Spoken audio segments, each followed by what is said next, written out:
एक जंगल में एक गुरुजी अपने शांत और सौम्य स्वभाव के लिए बहुत प्रसिद्ध थे, लेकिन उनके एक शिष्य बहुत ही क्रोधी स्वभाव का था।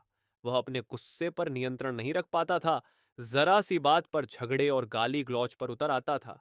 इसलिए उसे अपने गुरु के शांत स्वभाव पर भी बड़ा आश्चर्य होता था। कोई इतना शांत कैसे रह सकता है? वह यह रहस्य जानना चाहता था, लेकिन संकोचवश पूछ नहीं पाता था। लेकिन गुरु ने जान लिया था कि इसके मन में कोई शंका है जिसका समाधान करना चाहिए। गुरु ने उससे पूछ लिया कि अगर तुम मुझसे कुछ पूछना चाहते हो तो बेझिझक पूछ सकते हो। शिष्य ने कहा, गुरुजी, मैं जानना चाहता हूं कि आपको कभी क्रोध क्यों नहीं आता? आप इतने शांत कैसे रहते हैं? गुरुजी ने कहा कि तुम संध्या को मेरे पास आना। मैं तब तुम्हारे प्रश्न का उत्तर दूंगा और साथ ही तुम्हारे भविष्य के बारे में भी बताऊंगा। शिष्य ने गुरु को प्रणाम कर विदा ली। संध्या को वह पुनः गुरु के समक्ष उपस्थित हो गया। गुरु गंभीर स्वर में बोले कि मैं तुम्हारे प्रश्न का उत्तर देने से पहले तुम्हारे भविष्य के बारे में बताना चाहता हूं। तुम्हारा जीवन के केवल 7 दिन शेष बचे हैं, इसलिए पहले तुम जाओ और वह कार्य कर लो जो तुमको लगता है कि तुम्हें तुम्हारी मृत्यु से पूर्व कर लेने चाहिए।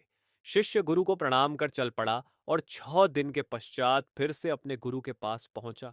गुरु ने पूछा कि बताओ, इन 6 दिनों में तुमने कितने लोगों के साथ गुस्सा और गाली गलौज किया?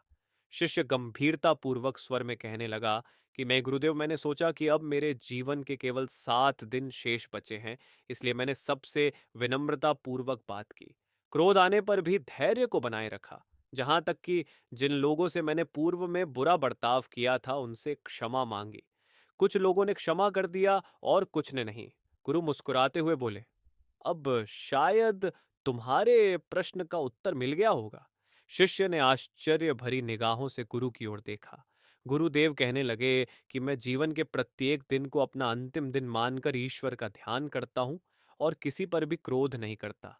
अब तो तुमने स्वयं भी इस बात का एहसास कर लिया है। जब तुम्हें लगा कि तुम्हारे जीवन के कुछ दिन ही शेष रह गए हैं तो तुम्हारा सारा क्रोध शांत हो गया। तुम्हें लगा कि जीवन को शुभ कर्मों में लगाना चाहिए और किसी से क्रोध और लड़ाई झगड़ा नहीं करना चाहिए। उस दिन से उस शिष्य का जीवन पूर्णतया बदल गया। उसका स्वभाव अब शांत और विनम्र हो चुका था।